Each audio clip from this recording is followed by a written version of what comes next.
I have come to terms with it's okay to be depressed. I'm going to be. I'm prepared for it. It's okay to be anxious. I'm going to be. I'm prepared for it. It's okay to be bipolar. I am. I'm going to be. I'm better prepared for it. None of those things are going to just go away, but they all become so much easier.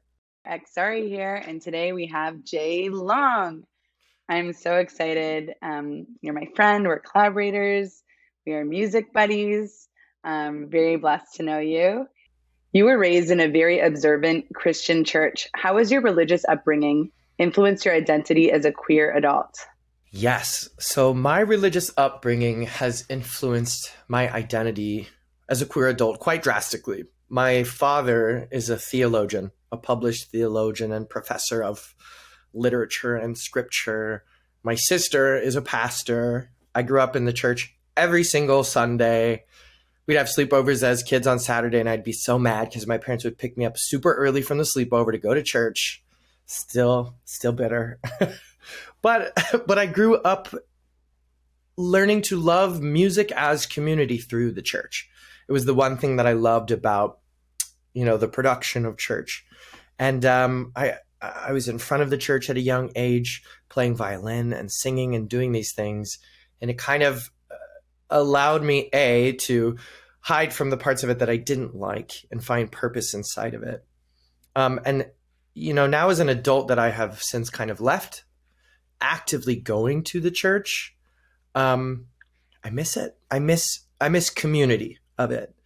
I miss having discussions of morality and watching, marriages happen, baptisms happen, things of these huge declarations of devotion and love and witnessing those things. And I find that as a queer adult, I have been looking for those things in other places, especially for the fifth time as a queer adult. I find them a lot in nightlife now. People giving examples of devotion, of having conversations about romance and love, and using song and dance to celebrate each other and praise whatever the universe has for us out there. So I this has molded me into being on stage, and all my friends joke. They're like, "Oh, there goes JJ again preaching." I'm like, yes, I watched my family preach to congregations my whole life. So that's been the really, really big thing for me as I've come into performing and being in front of people. That's beautiful. And you've been so great, and you are so great at creating community with queer moments and creating a safe, inclusive space for others to connect with like-minded people. And I think it's wonderful that you do that. And I think anybody who's around you sees your energy is just so warm and welcoming to all. And that's one thing that really attracted me to you as a person. And vice versa. And I thank you. I thank you for that. I'm actually curious to know if you're willing to share what any mental health diagnoses you live with and how you found out about those mental health diagnoses. Of course. So the first thing I kind of grew up with, school was not my bag. I did not do great with deadlines, keeping hold of papers, books, things like that. So I grew up with the diagnosis of ADHD early on, lots of medication for that as a young person growing up in the late 90s. And then later in life, diagnosed bipolar, and then also attached to that anxiety and depression. Yeah, those are my main diagnosed things. There might be some other stuff up there that I don't know, but I have lots of coping skills that I think kind of interact. So just so curious, as someone who also lives with bipolar 1 specifically, how did you find out you had bipolar? Was there a certain incident? Was there mania and or depression? Was there a crisis? Anything that happened that led you to the point of getting that psychiatric evaluation? Yes, absolutely. It was my big breakdown as a kid in college. And oddly enough, I think a huge coming to terms of my own queer identity. I was deeply in this religious community my whole life, I left my hometown to go to school, was still in this Jesuit community where everybody was moderately straight. And so I kind of was coming to terms with being queer and away from my family, and like this identity shift, and then feeling really unbalanced. And it just kind of really blew up, and I did try to take my own life. And through this, luckily got a bunch of help and assistance from psychologists and therapists, and was diagnosed officially coming out of that. Tried medication and things like that, and had a really rough go at it, and then hopped into some CBT, DBT therapy, cognitive behavioral therapy, and dialectical behavioral therapy. Yes. Yeah. Those two things combined like really saved me, and have kind of put me where I am today. But that's when that diagnosis happened. It was right out of that. It's incredible. Thanks for sharing that. And I'm sorry you went through that to get to that diagnosis.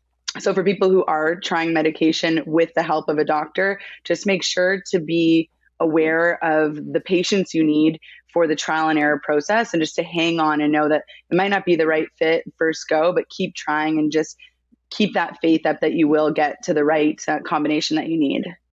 Any mood stabilizer in life kind of tends to interact with other things in different ways. So you do end up slowly experimenting with your doctor, with your psychiatrist. And I had a really rough go at this because I would just be dealing with my anxiety, and I would want something for that. But if I got on something for that, it would really interact with my mood stabilization. And so then they would want to prescribe me something for that. And then it would really kind of cascade for me into this trial and error. And a month would go by, and I had just been miserable the whole month, and having a really hard time remembering that I am in the process of auditioning medication.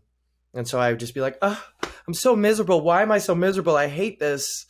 And eventually for me, I found the balance of not really medicating myself, and just really, really setting hard, what would be the word? Like not limitations, but almost like boundaries. Yes, boundaries, and explaining those boundaries to other people.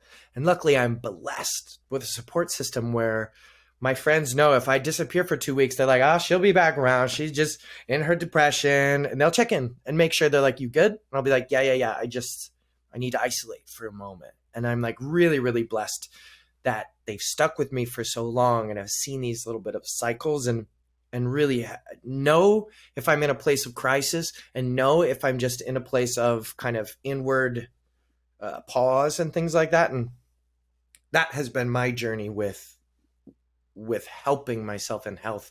It's like learning my own cycles and understanding when I can withstand it, when I need help, when I need to, pull away from certain things, social environments, performance, pressure on myself to be creative, when I need to sit back and pull away, and when I can go in. Sounds like you're saying a lot of what you've learned is being mindful of your process and boundaries, so you can take care of yourself as best as possible and maintain your relationships in a healthy way. And that's something that takes time and effort and consistency. So good for you for figuring that out. And another thing I love that you said is auditioning the medication. I almost got this image of a casting call with all the meds lined up, doing their roles. And it's which medication will I choose? And will you keep this part? And I just think it's so funny. And I like making mental health playful. It doesn't always need to be serious. So next time I meet with my therapist and he's like, it's time to try a new med, I'll be like, oh, the casting call begins. You're so right though. You just said like making it not so serious. And this is something that while you said it, I want to touch on. That's something I do with the voices in my head that are kind of dark, because they exist. They exist, I think, for everyone, regardless of if you have something you're dealing with through your mental health or not. You see it on memes all the time. It's like, ooh, they let the bad thoughts win. It's like when someone makes crazy decisions. And I think sometimes just being passive in how you receive them, you'll hear those thoughts where it's like, you're horrible and terrible and no one likes you. And you're like, oh my goodness, girl, that is so dark. Can you not today? Yeah. Almost infantilizing those voices in your head so that you don't go to the place of, ooh, maybe I'm right. If I'm feeling this, maybe I'm right. It's like, no, sometimes it is just passive and you can let it just go through. That's been a powerful tool. So I love that you said that. Totally. And I love what you're saying. And it's so true. Thoughts aren't facts. They're thoughts. and feelings aren't necessarily factual. They're an emotion that you work through, and we don't have to believe everything we think. And I think the best thing I ever learned in Psychology 101 in my first year in my undergrad was talk to yourself like you would your best friend. How would you talk to your best friend? Would your inner critic that says, oh, you suck, you did a terrible job, you're worthless, would you say that to your friend? No. So why are you saying that to yourself? And for me, as someone who went through abuse growing up and neglect and verbal abuse, I read in a Louise Hay book that like when you're abused, we tend to replace the abuse with our own abusive inner critic once that abuse is gone, and or attracting other relationships in our lives that are abusive. So I found for myself, I was like abusing myself with my own inner thoughts, and my inner world was like not a happy place.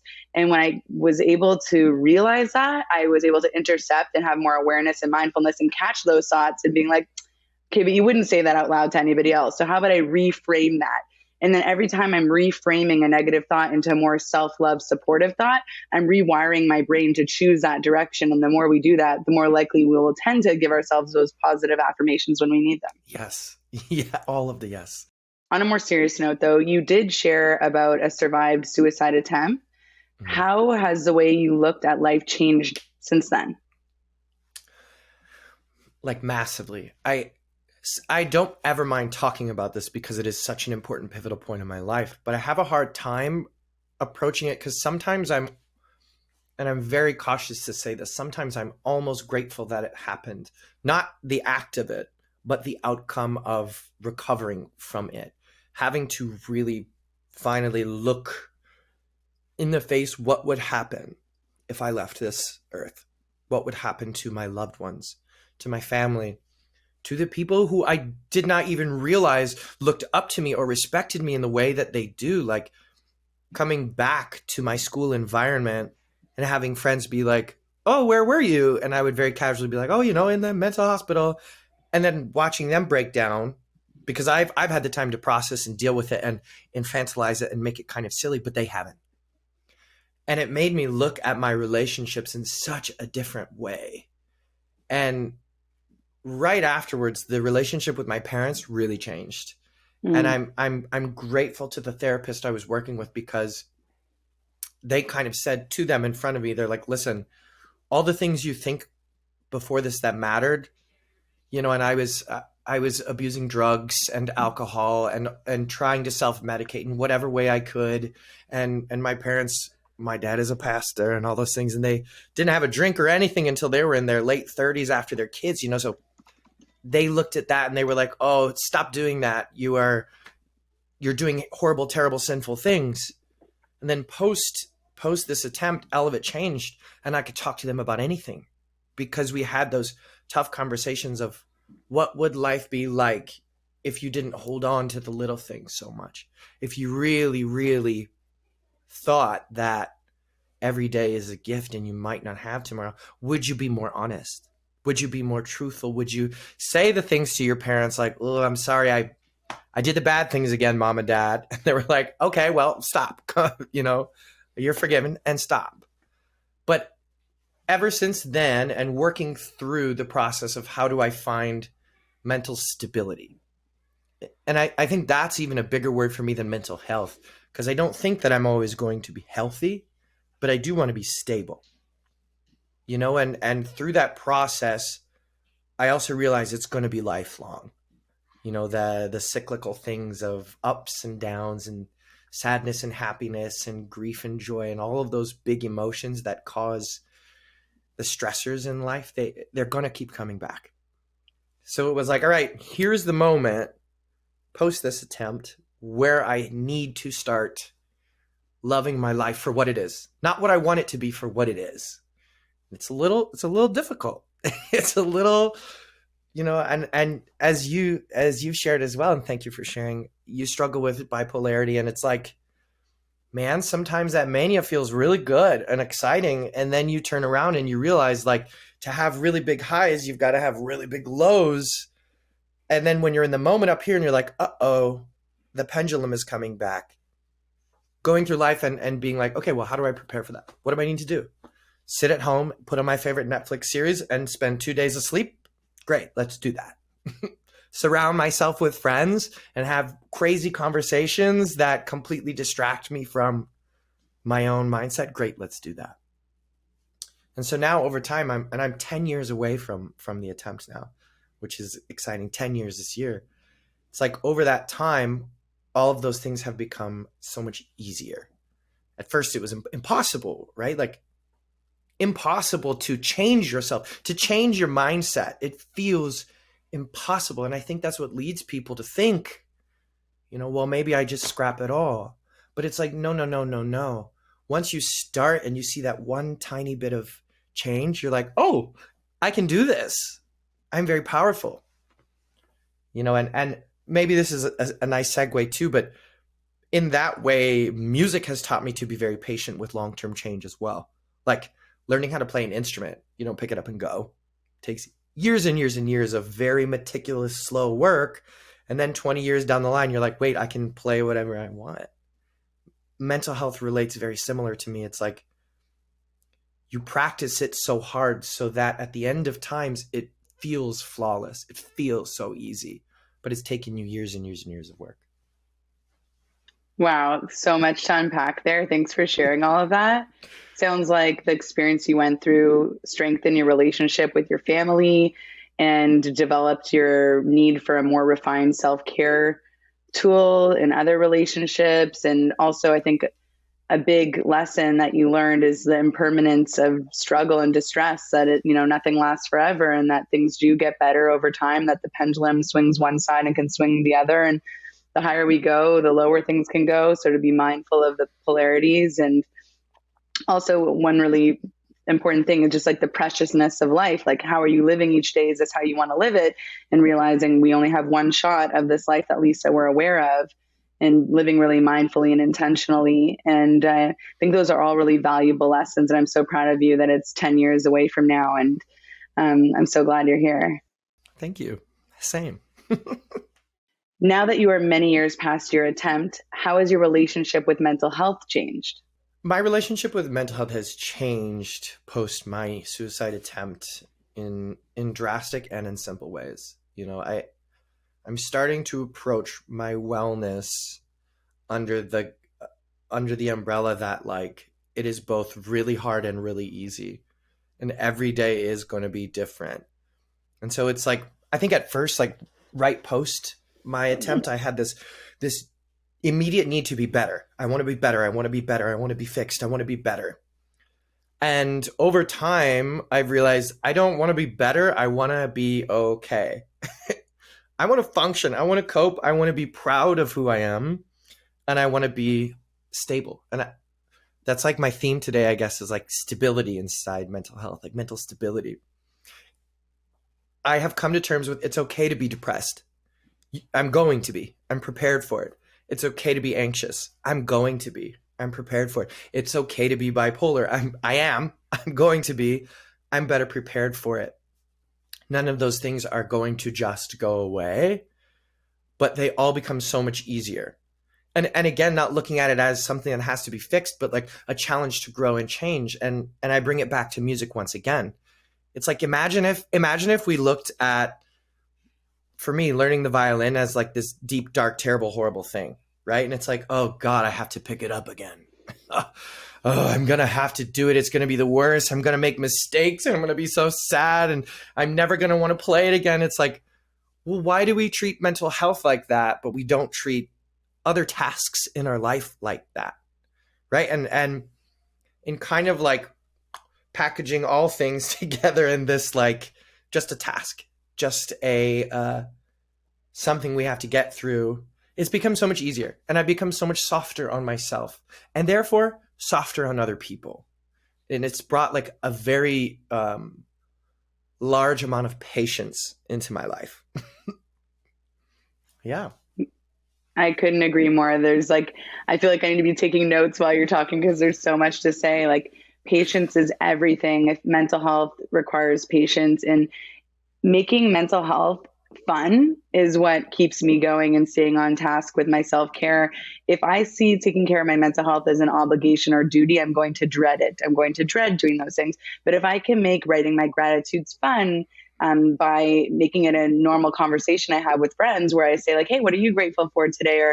Or like, what is something you're manifesting? What's your intention? And, let's go do yoga together, or let's go on a hike, and like make it fun to engage in self-care activities. And like, if we need to focus on cooking healthier, finding fun recipes that have all the nutrients we need to support our brain health, and just like making it like a good time. That's why Wisdomania Fest is something I decided to do, to make it a celebration to take care of our health rather than a sacrifice. And it's all worth the energy we put in. We get out what we put in. And you said a few things I thought were so important, like when I have anxiety, I am prepared for that. When I have depression, I am prepared for that. What that means for me when I have anxiety, I prepare myself by taking deep breaths, doing something like box breathing, where I inhale for 4, hold for 4, exhale for 4, and hold for 4. And also thinking about what's the root, like where did this anxiety start? Was it in this interaction? Was it something I said? Was it where did it start? So I can kind of backtrack and like work through that conversation either in my head or on paper to go, okay, that was the moment where I started feeling anxious. I think it's when I said this. Why did that irk me the wrong way? Why did it make me feel unsettled? And then kind of giving myself that positive talk and reassurance, and letting myself know, again, a third tool is that it's impermanent, that maybe in 15 minutes from now, I won't be as affected by that uncomfortable conversation that made me feel unsettled, and that I can forgive myself for little mess ups and things that I could have done better or differently, and just practice more forgiveness. And like you said, being lighter and softer on myself. And like you said, the more soft I am on myself and more compassion I have for myself, the more compassion and space I hold for others, which is so important because we reflect our inner world onto our outer world, and everything is a mirror. All of our relationships are in our life to mirror back and reflect to us what we need to learn in this lifetime. And if we are hypercritical of ourselves, we're going to be hypercritical of other people. And that doesn't facilitate healthy interactions and foster beautiful relationships. So the more compassion we can hold within, the more for others, the more beautiful and harmonious everything is. Yes. You said something about tools that I want to bring to whoever's listening, because there's a series of questionings that I have learned probably through therapy, CBT, DBT, that has changed my life. And it's helped me to think just that, like mirrors, everything is everywhere, everything everywhere all at once, like the world is so cyclical and everything is mirroring everything. And the more you tune in and the more you listen, the more you learn, the more you can give back. And it's like, once I can pinpoint whatever made me feel the feeling I'm having that I don't want to have, right? What you were saying earlier, this like, if I'm in a place where I'm like, oh, I'm really upset, what upset me? Once I can finally realize that I'm in that moment and I can backtrack and say, okay, what upset me? If I can pinpoint the thing, I take it to these 3 questions. One is, can I do anything about it right now? Right? Say it's my body image that upset me. Many of us deal with this and think about it all the time. Can I do something about it right now? No, I can't right this second, So then I take it to the second step. Can I make steps towards changing it later? Yes. If it's my body image, I can look in the mirror and love myself more and be attentive to my body and give it the attention. I can decide to go to a yoga class tomorrow and say, let me love my body and do those things, make steps towards fixing the thing that triggered me later, right? So, but if the answer to that is no, can I do something about it later? Then I take it to the third question, which is this something I can ever change? And if the answer is yes, then you chill. And if the answer is no, then you chill, and those questions have really changed my life. And I think I may have talked about those before, even here with One Mind. I think I have. And I will preach these to everyone because I just think it's so powerful when you can pause, sit in your mindfulness, and backtrack your thoughts. And again, not allow everything to be passive, but almost be active in the passivity. Be like, I experienced something there. What was it? What was it? And you were talking about tools and I just ding, I had to share that one. I think it's so important. And sometimes there's a rare occasion where I'm like, I don't know why I'm anxious. And then exactly like what you said, when you can't change it ever, it's going into that place of, okay, if I don't know what it is and it's something I can't change, then I'm going to practice radical acceptance. And how does that look for me? That is just like matter of fact saying, I accept you as you are. That is what it is. And I will learn how to accept this. And today I say it is okay to be this way. And you're safe here. So I do something very similar where I go like, okay, I can either try to change the situation, I can either radically accept this situation, or I can walk away from this situation. And those are three choices I make more typically when it comes to relationships with others. And also sometimes with the relationship for myself, like, do I want to abandon this and like put it aside, or do I want to work on it, or do I want to accept it? Right. So we always have a choice. That's so interesting. And when you say it, you brought up three as well. And it's almost like now, later, or never. Like those questions in general are so good, so powerful. Okay, so let's go into the topic we both really relate to, a musica. Yes. So do these topics of mental health appear in your music? And are they secretly coded or are they explicit? No, never. I never talk about them. Do they show up in my music? Yes, these topics, the topics of mental health, the topics of religion and upbringing and like being in the church, coming out as gay, being a queer human, being surrounded by people, men, women, non-binary people, NBs and trans folks, people who've kind of been othered their whole life is my community. And we love to talk and be together. And all of that has influenced the way that I create music and why I create music so much. Like it's, for me, music is a way to get the inside things outside, be like done with them for a minute and then listen to them later and reflect. Like some people journal, some people make art, some people, dance, some people do so many other things to kind of get things out and then process after. And for me, that is music so much. And then I've realized through performance and like putting some of these things, both coded and not coded, I literally have songs called like Change Your Vibe, which is like, hey, you have the power to literally just change how you feel if you want it. Like a song called like Little Case of the Bad Thoughts. And it's like, yeah, sometimes it's just a little case. It's like very, very intense. And then I have other songs, one called Same, which is kind of about the ideation of suicide and being afraid of that, like always and forever feeling of sadness and being like, no, the good and the bad and the cycles of life are the same for all of us, regardless of how much we change, regardless of how different we are. They really are the same.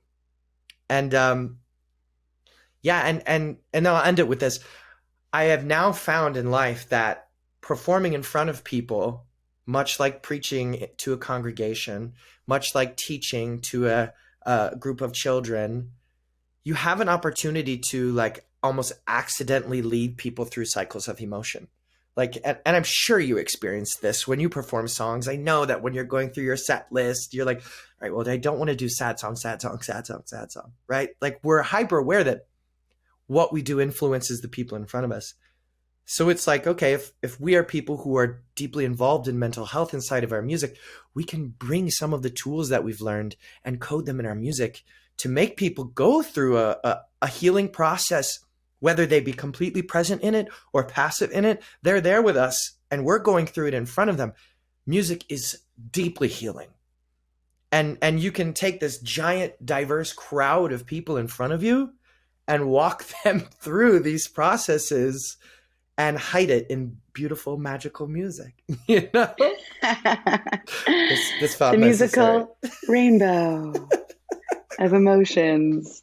I love that. I love that you're mindful about like your set order and like what emotions it takes them on. It had me reflect. And I think so much of the time I'm thinking about kind of other technical things like what did I just release, or what's the tempo of this song, or what's the last feeling I want to leave them on, or which song can I get them to interact on so like they feel involved, and where to place that. So I love that you're thinking about the emotionality and the emotional roller coaster we're all on in a performance, and that you want it to be to like satiate the need for like a balance between the highs and lows through music. And I think that's really cool to be thinking about that. And I'm going to think about that more when I craft my next set list.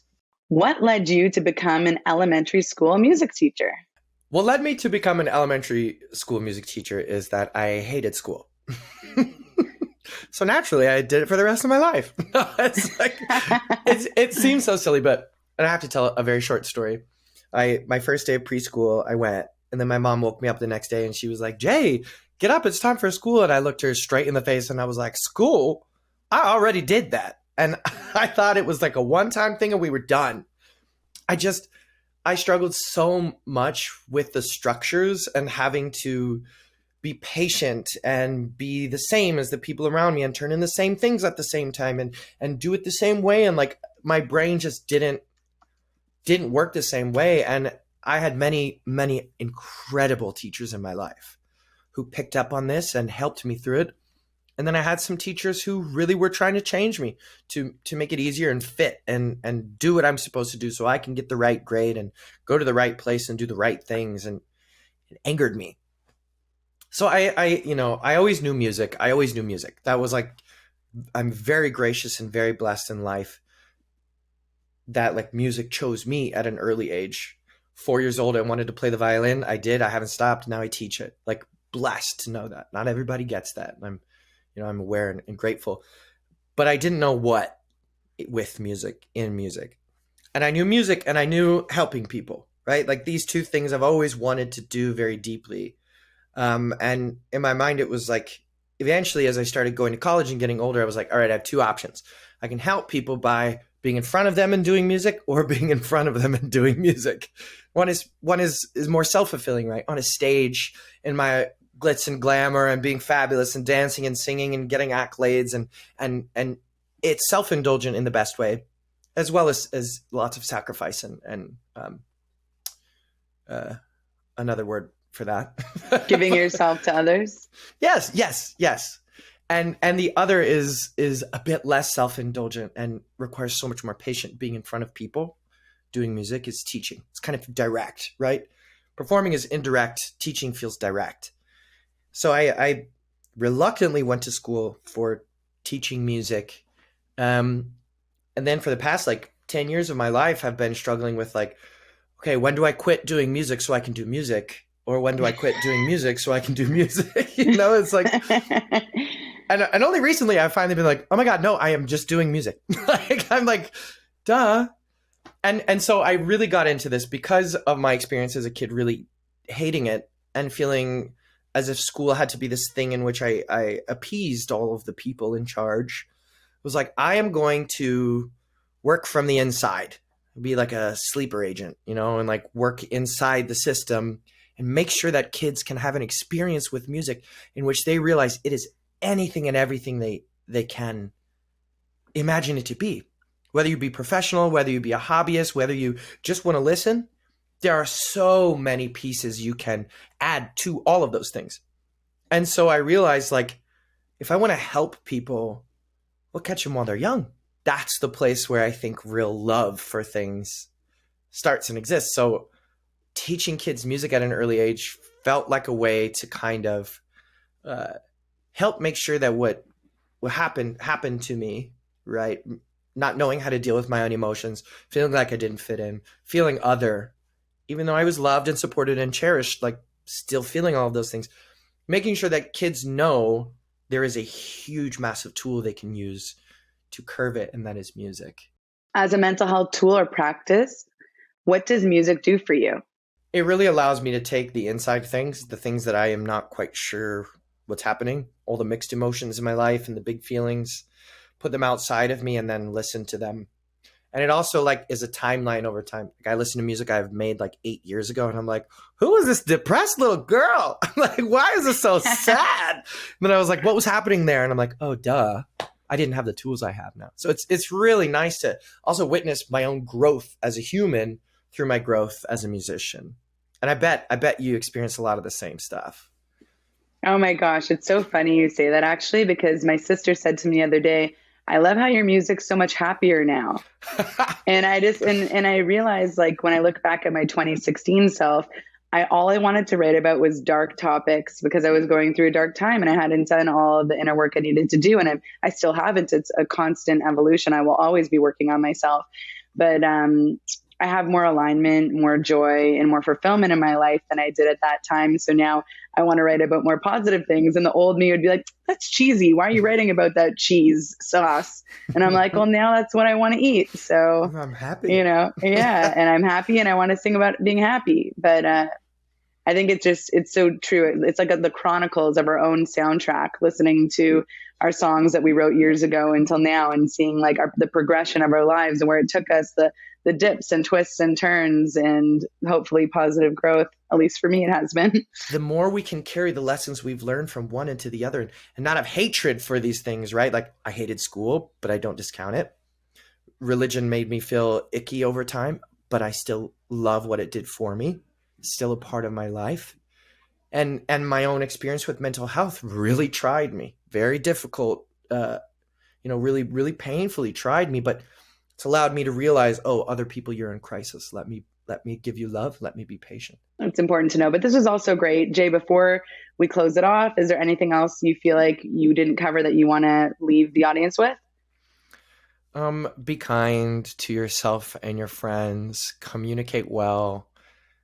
Be patient and do music.